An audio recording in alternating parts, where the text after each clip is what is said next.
generate electricity and feed the grid. We have many options with power. We can treat whatever, we can feed whatever is on site, or we can even feed the grid with it. Okay. Now this is a 200 kW, 200 kilowatts. The process actually takes very, very little power. It takes under 5 kilowatts to work. So under 5 kilowatts to work. Very, very low scavenged energy. Very low. So we are, maximizing the efficiency of not just the generator, but of the process all the way through. So. And it'll produce how much power? 200 kW. This 200 is a kW. kilowatt. This is a G3406 engine. Is that a daily? That is per hour. Per hour? Yeah. 200 kilowatts at any given point in time. Okay, right. got it. Right, but that's the maximum we can produce. Yes. Now in for this 24 generator. hours. Correct. And of course we can go all the way up to any size of a turbo or reciprocating engine that's sitting out there. So what do you think the maximum could work? How big a boy are you? It's easily adaptable to a 1 meg, 1.5, 3 meg. Yeah. Even a 5 meg turbo. So and actually, if you look at the turbo engines, they have so much more heat. So you're saying you can drive 5 megs? Oh yeah. Yeah. It's just a matter of scale. If not in one engine, we can. We can that's the beauty that we can put them in parallel. We can take 5 of these. The controller will actually put them in parallel and synchronize all of them, so they're all pushing power at the same time. Instead of having 200, 200, 200, 200, you have a full megawatt or higher or maybe machine. How much footprint would that be? Well, this is 200. Give it about 8 foot in between. Yeah. And I would give it 6. So, 6. You need enough so you're not supposed to have touch potential. So yeah. So your average drilling site could be a microgrid. Yes. Correct. Now you can you can go from anywhere from upstream to downstream with this, midstream included. If you go, for example, midstream where you're producing, you set this on a well pad that's already producing.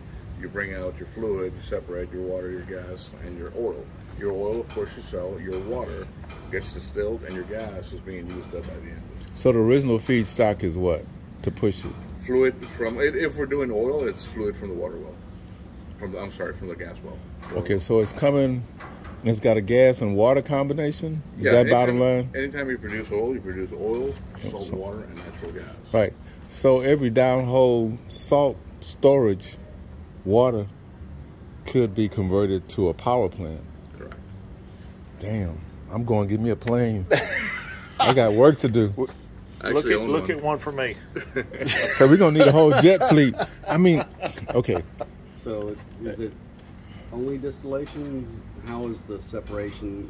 Okay, the separation is achieved on site. The separation is just a natural process. Oil will float on top of water. Right. So that's it's all going to stratify. Correct. All of that already happens on site. Where we come in is we produce the power to produce the fluid, the water, oil, and gas, and then once we start producing, we take that excess water that is produced along with the oil, and then we distill it, and you've got another source of revenue selling the water. You don't have the added cost of disposing of the water, which is a big cost. To separate the gas, you can either use scrubbers, or you can actually get a gas compressor out there, depending on the volume of the gas itself. On the volume and the pressure of the right. well. So that's not part of this unit. This is just separating the water out. That's just all you're doing is distilling the water out using this. Well, pulling the gas out of the water. Pulling the gas out of the water, we're powering your site, and we're treating your water. Okay. Yep. And you're sitting on a footprint that's roughly this size, maybe 3 times this. 6 foot wide, 20 foot long. Because if you get to at least,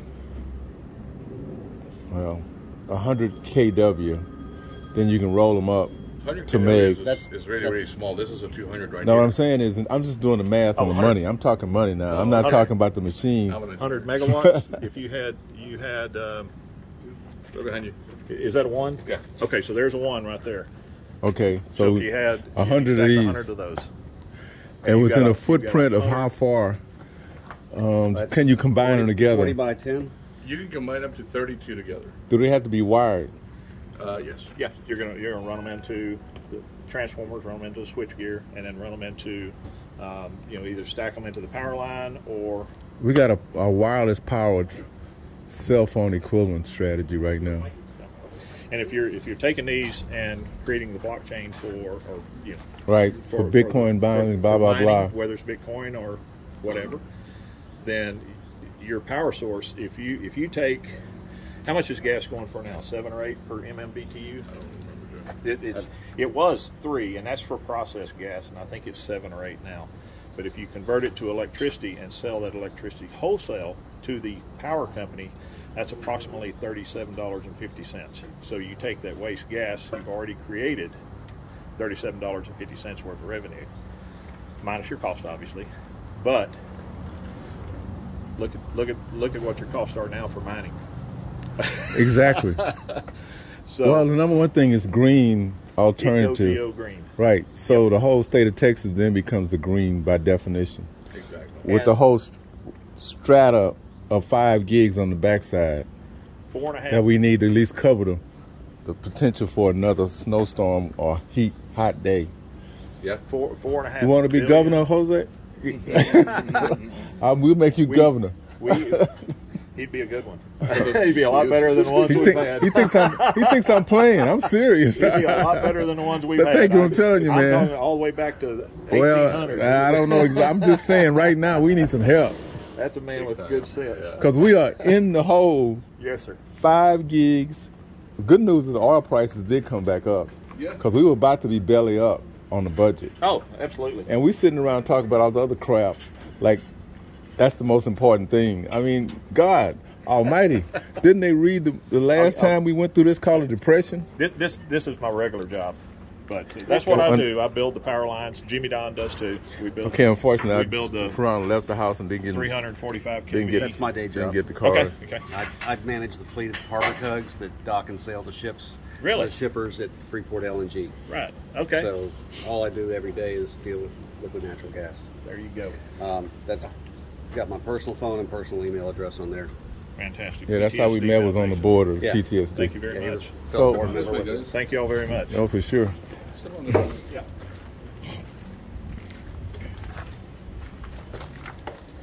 So in here is our controllers. Mm-hmm. We have 2 variable speed drives, controller pumps, Mm-hmm. and we have 2 temperature controllers. One of them controls the temperature of the preheat, and the other one controls the temperature of the boiler. Okay, got it. Okay, Mm-hmm. so these 2, that boiler stays at a constant level. So whatever the sensor, the level sensor in there tells the controller what the level is, the pump will speed up or slow down to keep a constant level, and it'll always keep that constant level. Anything happens, then we go over to the generator controller. If we have an upset, if we have a problem, we have all our safeties over there as well as here on these 2 controllers. Okay. Okay. Now, the red hose is our feed water. That's actually the 55-gallon drum I was using as a pre-treat. Okay. So we fill our boiler up to about halfway. We have just a regular chilling tube boiler. That's one of the temperature sensors hanging on the side right there. We take the waste heat from the exhaust on the engine. Right. We have a valve. It's on. Yeah, it's on the. We have a valve up here. Right. So the temperature controller will only let us heat the boiler up to whatever we need. Any excess heat, any excess exhaust will come out the top. If we need full heat on the boiler from the engine, then the valve in here will close and divert all the exhaust into the boiler. The exhaust runs at about 1,050 degrees, so we can produce a lot. We can treat a lot of water because what we're feeding it is not water that's ambient, that's 90, 100 degrees. It's Right. already at 191, Right. 190. Right. So we only have to get it to 212. Right. So because of that and because of the amount of water we'll keep in the boiler, believe it or not, the less water we keep, the faster we can treat it because the faster we can flash it. Right. Right. So we only have to move 30 degrees as opposed to 112 degrees without using the preheat. Got it. The pre-treat. Got it. Now, once the water goes in, excuse me, the pipe where Mr. Vickers is right now, Right. that's our steam pipe. Uh-huh. Carry the steam back all the way to the front. And you guys can come over to this side real quick.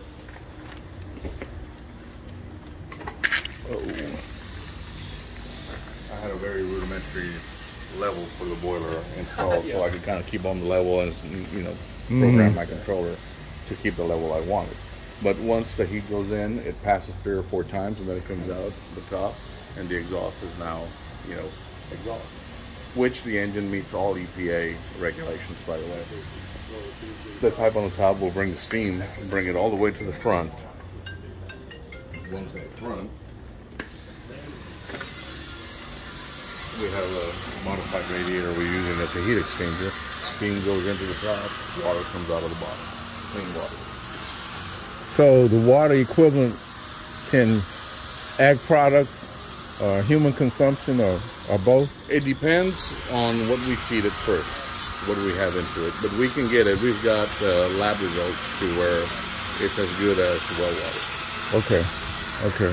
So if I had an agricultural product strategy that would include an ag product like hemp, I could do a microgrid, basically is what I'm hearing you say. Is that fair? So water. Yeah, we can use it for irrigation. It can be put right onto the ground and be put into a stream. So that I can cut 20–30% of my costs with this system, basically. Exactly. So we have test results for the water That's before it went in. the test results. That's Yes, we have test results for the water that came out of the oil well in East Texas. We've got it all documented. The amount of particulates in that was 188,000 parts of total dissolved solids per liter. So by the time it comes through the process, before it goes to the final stage, it comes out, we're at around 450, 500 parts per liter, which actually meets potable water standards, which are 500, according to the EPA. Once we go through the final filtration, which is a very simple carbon filtration, we're at 98 parts per liter. From 188,000 down to 98. And it's drinking water at that point. Yeah. It's better than it's almost distilled. And in fact, George and I have had this discussion. We're convinced those 98 are in the radiator or in these lines. It's not actually in the water. You know, so it's something. So it could be even improved on that. Correct. I think it'll be almost perfectly pure. But we got it 99.99996% pure. So if I'm running wastewater through it, does the solids? Can the solids be separated? Or can the solids go into some kind of pre-treater strategy? I can see if you can filtrate out the heavy solids, right, and then run basically a real wet sloppy goo through. We have ideas on how to completely redesign the heat exchanger and also gather some more BTUs. Obviously, that's what we're here with you for. Right. But with that in mind, we know we can increase production quite a bit, but we can take, if we can remove all of the solids and all the gases from the nastiest well water you can find in East Texas and the oil field. And they're going to be nasty. And and I know sewage water is going to be nasty, but I don't. So you can essentially take water out of the bayous as it's flooding, as the bayous are flooding, and produce electricity and drinking water. Well, and when you have Hurricane Harvey or something, we set up a fleet of these, and everybody's got fresh water sitting right there. And we're pulling it right out of the Gulf or right out of the swamps. We do have to add. We have to add for human consumption. We have to add a poison. But if we have to dirty it up for human consumption. That's what I'm saying. That's right. You have to add chlorine or something. Something. But I ran tests on my smaller. We haven't run tests on the steam coming up at that end to see what the temperature is. But on one of my smaller prototypes that I built out there in Midland, the steam coming off was in excess of 500 degrees.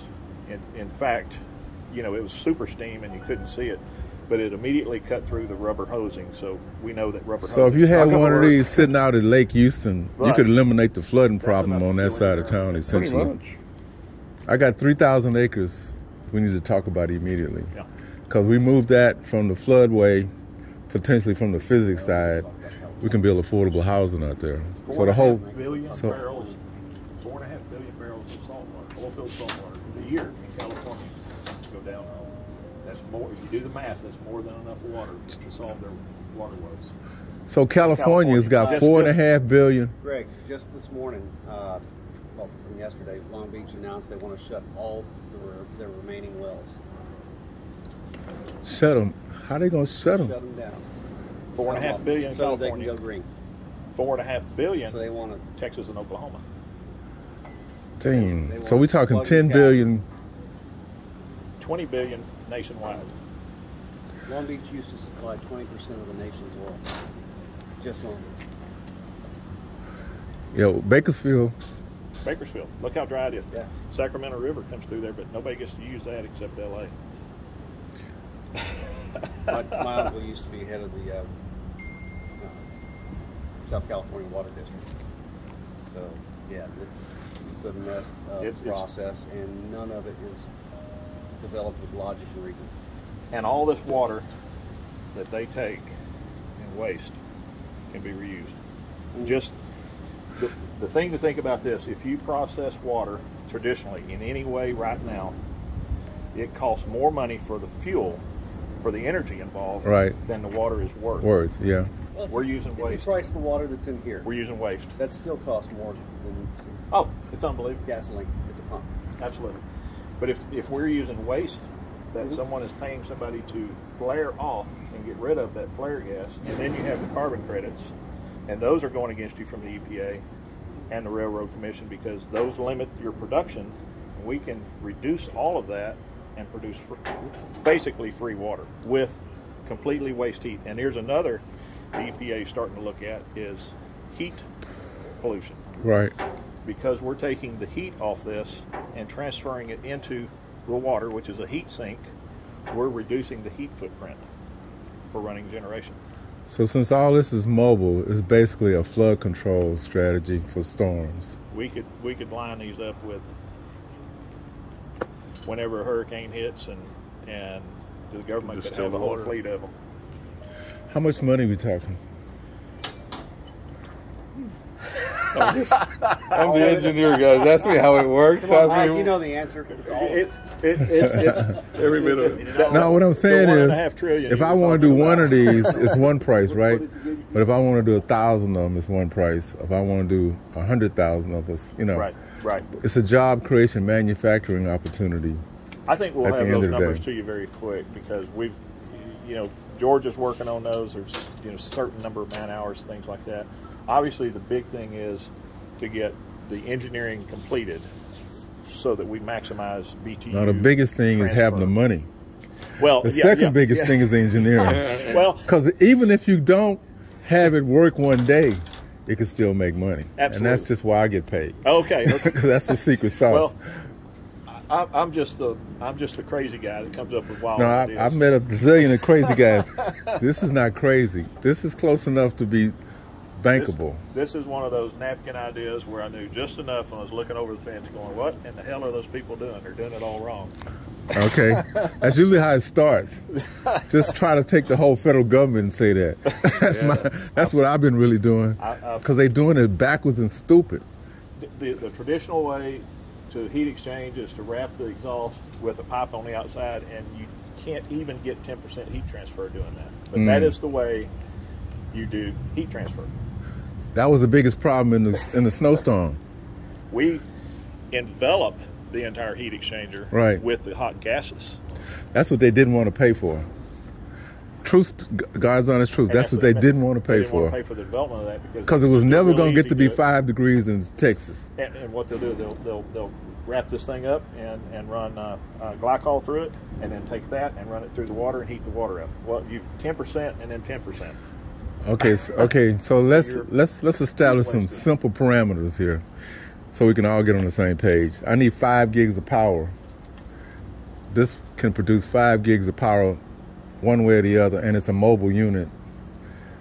Bottom line, we save all West Texas. We save the whole global situation because they want to take all our oil and send them to Europe, and we can still operate this in that behalf. I mean, we're going back 60, 100 years here with this strategy.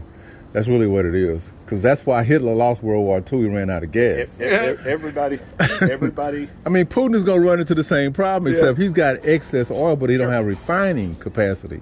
The entire oil industry is a huge part of it is based on, I do it the way Granddaddy did it because he made money and I'm still making money.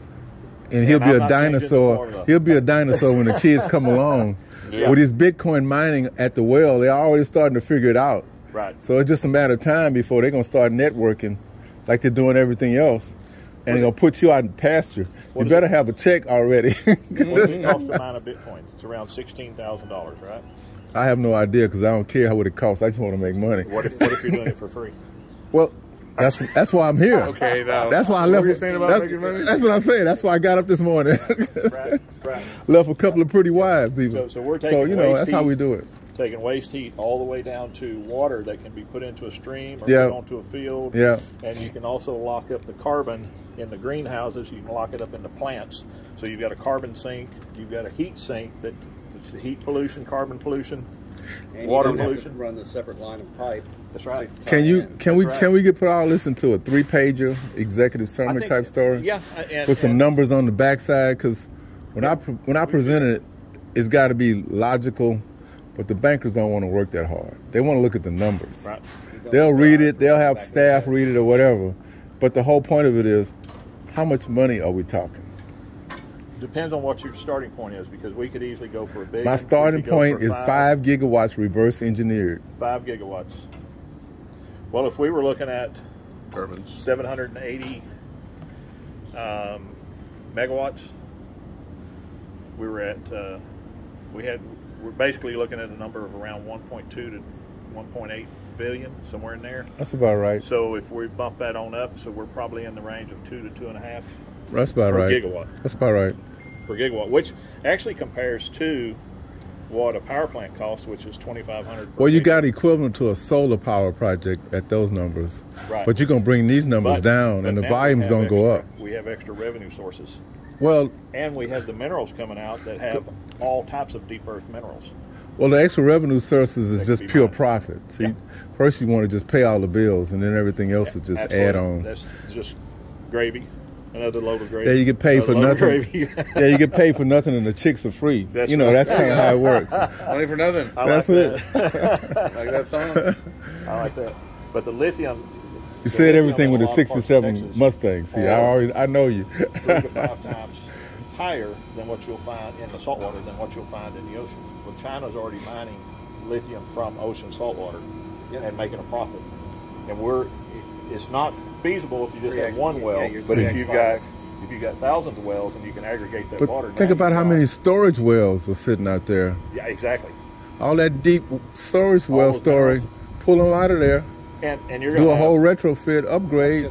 That's a brand new company. That's a brand new strategy. You're going to have magnesium. You're going to have in some areas gold. You're going to have all kinds of trace minerals in your deep earth minerals that come up with that salt water. Right. So what we're really talking about is how you finance SAVEX. Right. That's really what we're talking about. Yeah. And the gold deal in Wyoming is the collateral to get all this started. They got 150 million, give or take, just dirt on the ground story with gold in it. So there's a bank in Wyoming that we're really going to target as a result of all this going there.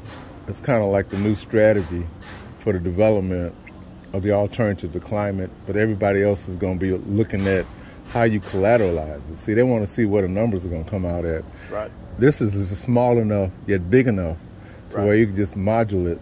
Yeah. So how many months would it take to manufacture the first 100 megs? A lot depends on if you're going, I guess the situation. So if you go out in the field and you got 9,000 wells, and you have 4,000 generators sitting out there, we don't need the generator. We do the add-on. Right. Okay. Retrofit everything, drop it in. We already have it there. But I'm thinking about the discussion I had with the Williams family. Right.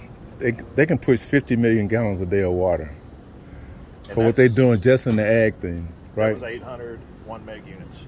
And that's on the low end. That's, and it also depends on how they're distributed. We know our numbers are low. You may have 10 wells here and then 5 miles away another 10 wells. So because they're modular, you can move units back and forth. Say a well goes down or you're going to have to shut in a well, you have an extra generator. You can take it from there and put it in any of the other wells. We can put it on skids, I'm looking at reverse of what you guys are saying. I got that part. But the ag business is way bigger in terms of use Absolutely. a resource like this. And the crisis is such that since the Chinese stopped buying our corn and soybeans, every farmer is basically bankrupt right now. So the way the Williams with 50,000, 100,000 acres or whatever, it's all the way down to a small guy that's suffering the same problem. The costs got to come down, right, and the results got to improve. Yeah. Hemp growing as a product has the highest value from an ag standpoint that could utilize this water. So I've got 100,000 acres right now in the queue for this process that we could talk about right now. And that's just the state of Texas. Take this water, run it through a quadroponic farm, get all those extra nutrients, and take that's the Gsxi-Red. That's the Gsxi-Red story. I'm talking about this. If you have greenhouses, you can take the CO2. I worked on a project where I love this man. This is my new best friend. I'm a nerd. He just said it. He just said it. I ain't gonna play no cards with you. I'm never gonna play poker with you. I can tell you that. I count cards, by the way. You are absolutely correct. You are absolutely correct. We take the CO2 and feed it into the greenhouses, and then your rate of growth of your plants is accelerated. I got 10,000 acres in a deal right now that wants to do this. So you reduce the amount of carbon that goes back into the atmosphere. It's an oxygen project. It's an oxygen project. It's an oxygen project. It's equivalent to the Amazon. It is, yeah. If you extrapolate out of the model, you can replace Amazon. Now, this is where I start charging, so I'm gonna give you my little 2 cents. The 2017 tax bill makes all this 100% depreciable in year 1. So the real cost is 0. Oh shit! Now you ain't heard the good part is if you're setting up in the opportunity zone, you got 10 years to zero out the capital gains to 0. So technically you can go. I spent turning a wrench, pulling wire. Well, you just got here fast as you could. It took you a little while, but you got here. It's not where you started, it's where you stopped. That's where you stopped. That's right. So the whole point I'm making is this, and I'm being honest with you, gentlemen, because I don't have no reason to get up in the morning and lie to you, right? We're talking trillions. And you might as well go and accept it because that's the destiny. We're going to buy Elon out. Elon, okay. Elon nothing. The same. Let me don't mention that name right now. Because see, it's about 15 minutes. I heard it. See the whole thing about this. Morgan Stanley is his lead banker, right, for the Twitter deal. Morgan Stanley is my lead banker for what we're doing with this. So my new family office guy I got introduced to was trying to go through the profile. He was asking me, well, how much you think you're worth? I said, hell, I don't know. Elon Musk is a piker. And, quite frankly, my little 2 cents, and I'm going to turn the